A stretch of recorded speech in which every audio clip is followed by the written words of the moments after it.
So this is the Toyota Supra. That is a name I have not uttered since somewhere around 1992 when it stopped being made. It used to be powered by a 3-litre straight 6. Guess what? It's still powered by a turbocharged 3-litre straight 6 engine, putting out a little over 330 horsepower. This car is actually a little bit smaller in the wheelbase than a GT86 and has a much finer interior. Now, I know what you're going to say next. I know you car enthusiasts out there right now are going, but it's a BMW Z4, Bob. Yes, it is a BMW Z4 on the hard parts. So the chassis, the engine, gearbox, a lot of the interior, we'll get to that in a minute, and a little few bits and pieces around the outside. Toyota have put a suit of armour over the top of it, and doesn't it look outstanding? I actually think that this is one of the most beautiful cars on the road today. Hit the subscribe button, because right now we're going to have a look on the inside and see what makes this different from his BMW Z4. And if you like that sort of thing, I have hundreds of more videos on this channel that you can drive and look at and see and do all that usual stuff. Anyway, come with me on the inside and have a look and see how we get on.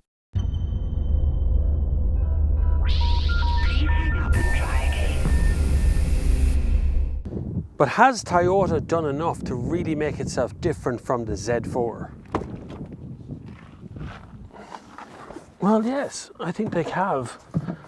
I know it looks the very same. Let's not make any mistake here. This is a BMW Z4 inside. I have the same wheel here, the same air conditioning unit, same sort of touchscreen. This thing is the same. Steering wheel the same, it's a little bit thinner than the other ones. Toyota have done their own dashboard. They haven't done their own stalks or anything. So realistically, you're getting into a BMW. But the big key here is that this is so well built. I can see this car being around for 30 years. No problem whatsoever. Anyway, let's look at what we actually have in here. So I have a steering wheel. It's not straight up. I can't turn it either because the big V6 at the front literally won't let you turn that wheel without the power steering, because it's hunkered over the top of that front axle. It does create a gigantic amount of weight on top of it. But besides that, I can turn it on. Nice noise outside. Then that steering wheel suddenly becomes light as a feather. I can go where I want with it, look. Anyway, the dashboard behind is a pretty straight up and down affair. Looks a bit like a Lexus or a blend of a Lexus and Toyota mixed together to do something here in the front. Nothing moves or anything. It's savage as fuel. I can live with that. 11 point something litres per 100 kilometres. I wouldn't expect any less. It is a performance car after all.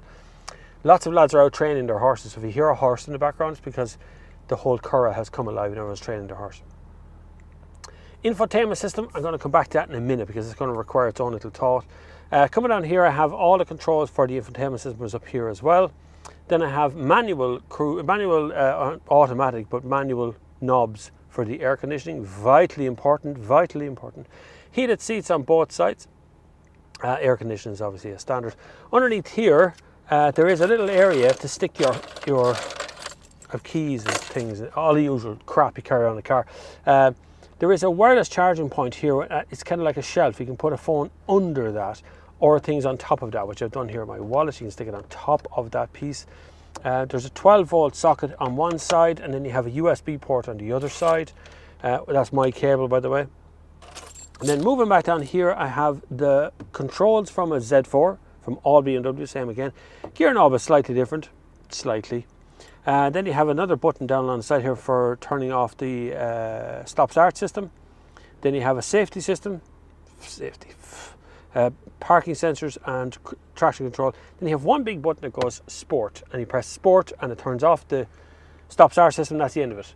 You're in sport or you're not in sport. There is only one setting, sport or not sport.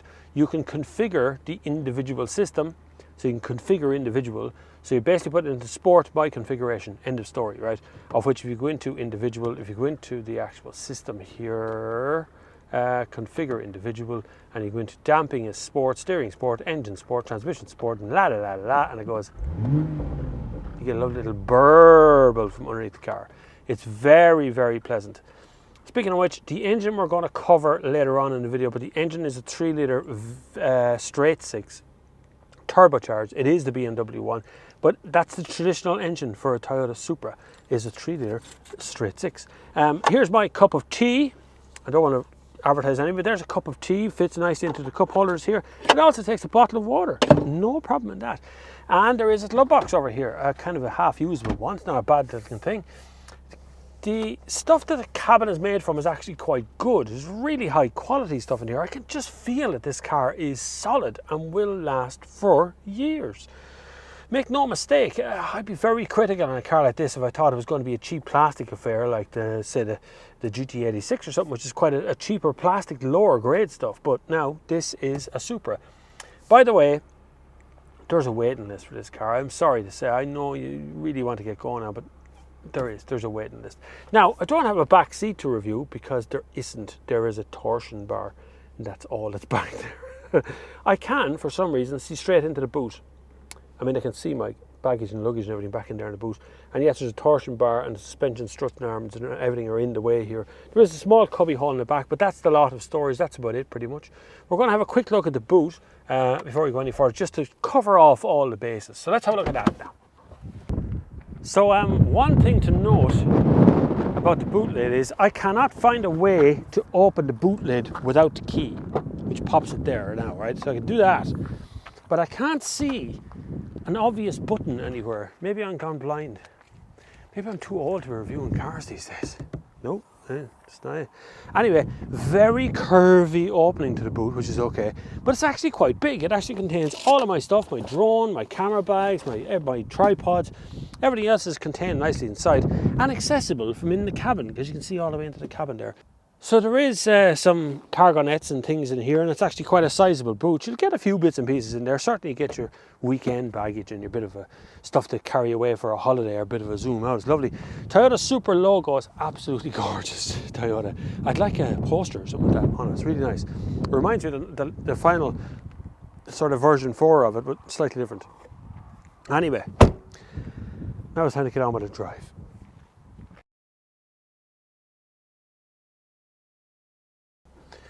Apologies for the wavy lines going up and down the screen, but I can't seem to get rid of that. I don't know what's going on there. Maybe it's just the way it's flickering on the Hertz system, which is not visible flickering when you're looking at it.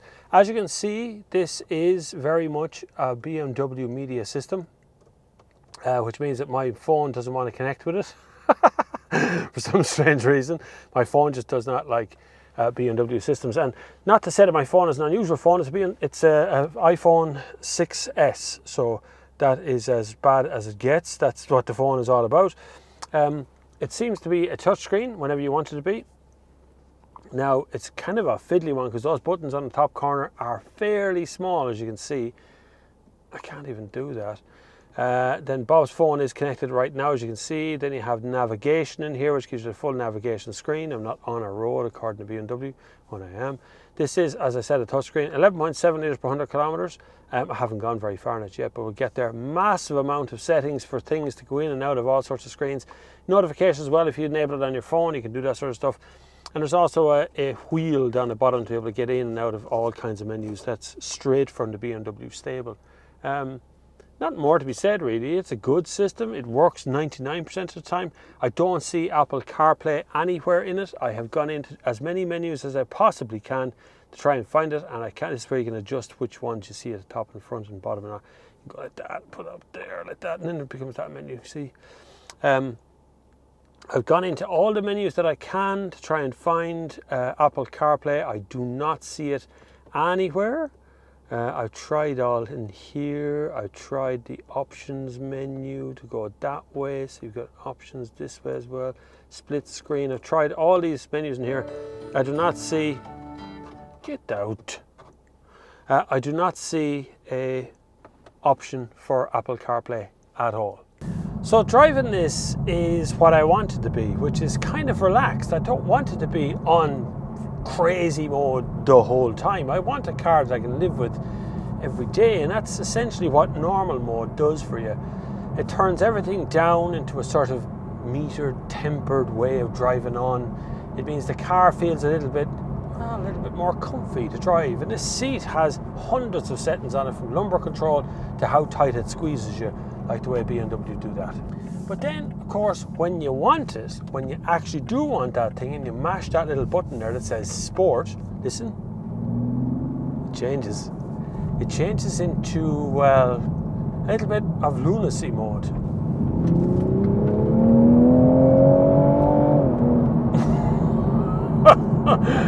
My God, I do love a well-sorted straight six.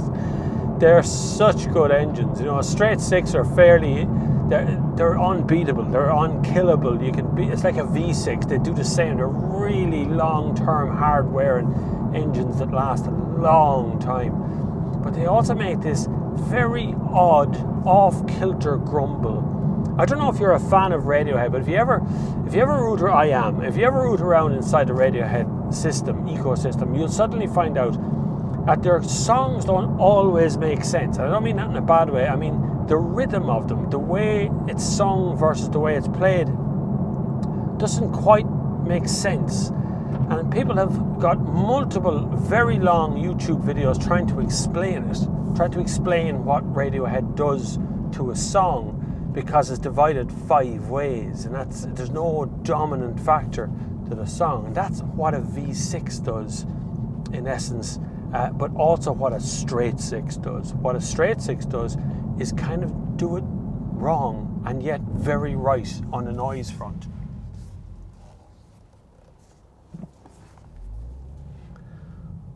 So when you mash your foot down,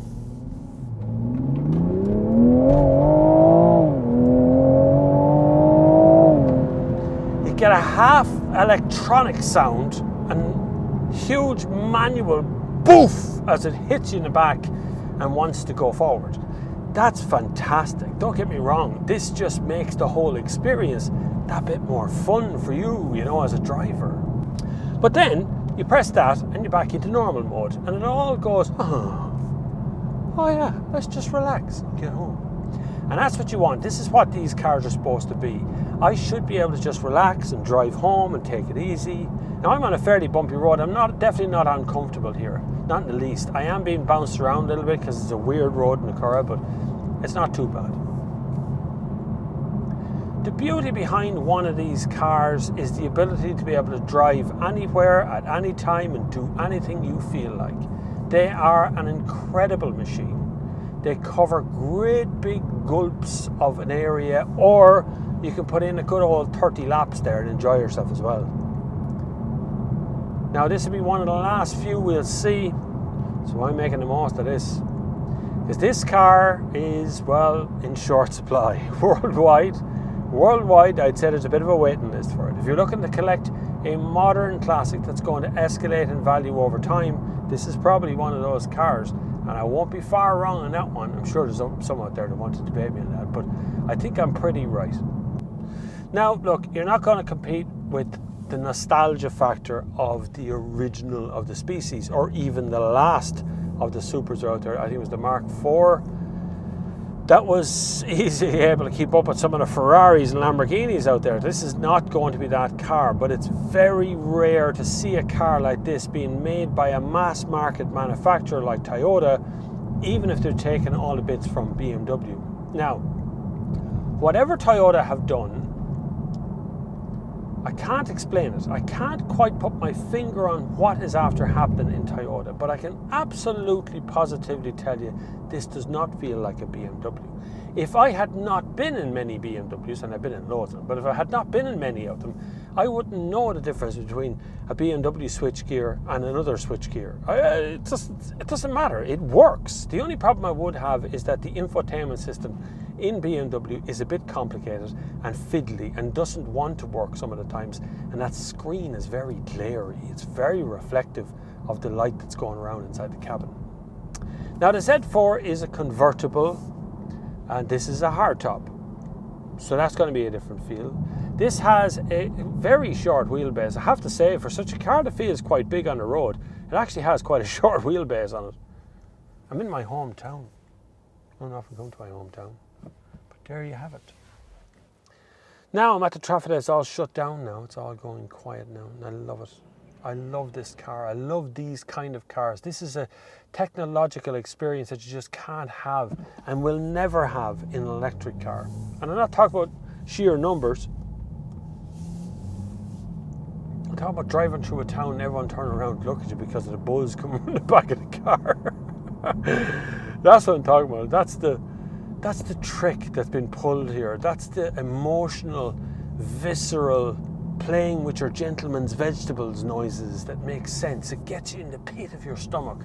That feeling, that moment where you're zooming around, you get to a corner, you go in just that little bit too fast, and your brain goes, we're going to die. And the car goes, I might kill you. That's exciting. That's where the back of your hand hair stand up.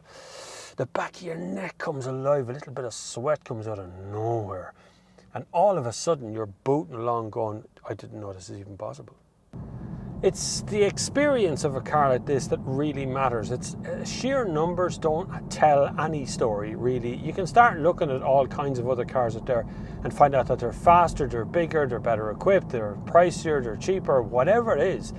But those numbers really only tell part of the story. That's nothing to do with being a journalist, nothing to do with being a motoring reviewer or anything else of the kind. It's the ability to be able to sit here and distinguish between what's fun and what isn't. Because let's face it, if a car isn't fun, well, what's the point in having the thing? If it's just going to be transport, you might as well have that Daewoo Matiz that just passed by, or a Nissan Tiida. There's about as fun as herpes. This is fun. This is what cars are about. This is the bit that everyone wants to have.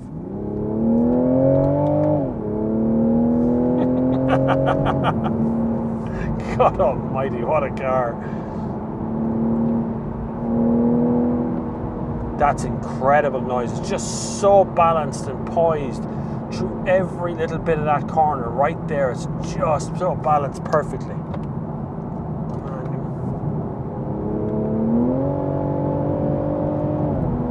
Really is.